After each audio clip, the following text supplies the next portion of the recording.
Welcome viewers. Donald Trump Jr. gave a preview of what his new podcast, Triggered, will look like and discussed what he hopes to accomplish in an exclusive interview Thursday with the Daily Caller. In this video we will break it all down for you. But before we continue, please take a minute of your precious time to hit the subscribe button below and turn on the notification bell to get the latest update from us. Trump Jr. signed a multi-year seven-figure deal with Rumble.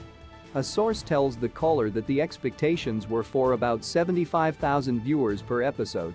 However, Trump Jr.'s first 3 episodes have received over 1.5 million views.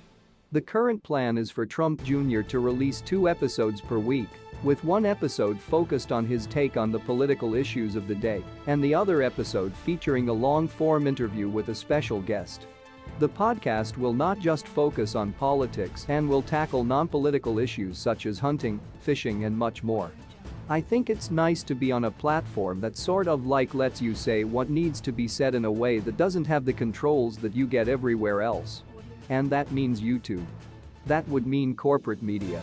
I think it's really nice to be on a platform that actually believes in free speech where you can say the things that you're actually thinking and not worry about after years of building a platform that someone decides they don't like your talking points of the day and decides to throw you off like YouTube or frankly, most of social right now, he told the Caller during a phone interview. Trump Jr. also says he will have guests from outside of the political world. He told the Caller that he had been debating offers from podcast companies for several years now, but ultimately decided to go with Rumble due to their commitment to free speech. I think the reality is having a lot of the bigger names in conservatism, but I think also integrating, something beyond just politics.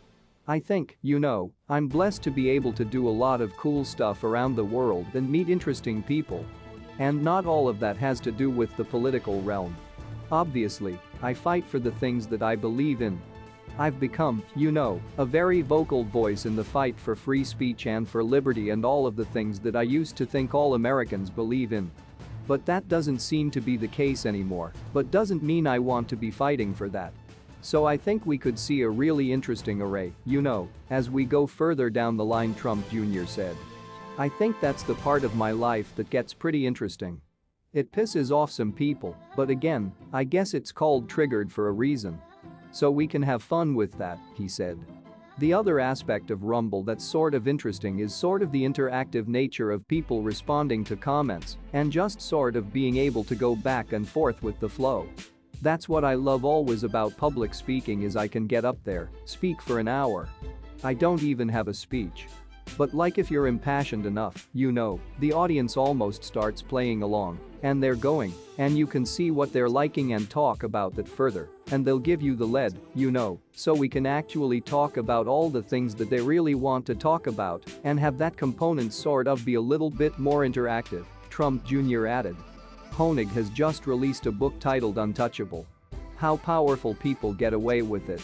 He went on the podcast to specifically discuss potential criminal indictments against Trump. He is predicting that the former president will avoid any serious criminal prosecution in the cases that have been filed against him. As the podcast was winding down, Honig noted that Attorney General corrupt Merrick Garland is unlikely to charge the former president over classified documents. That is a fairly obvious observation since charging Trump with possessing classified material would lead to President Biden also being charged, which the left wants to avoid.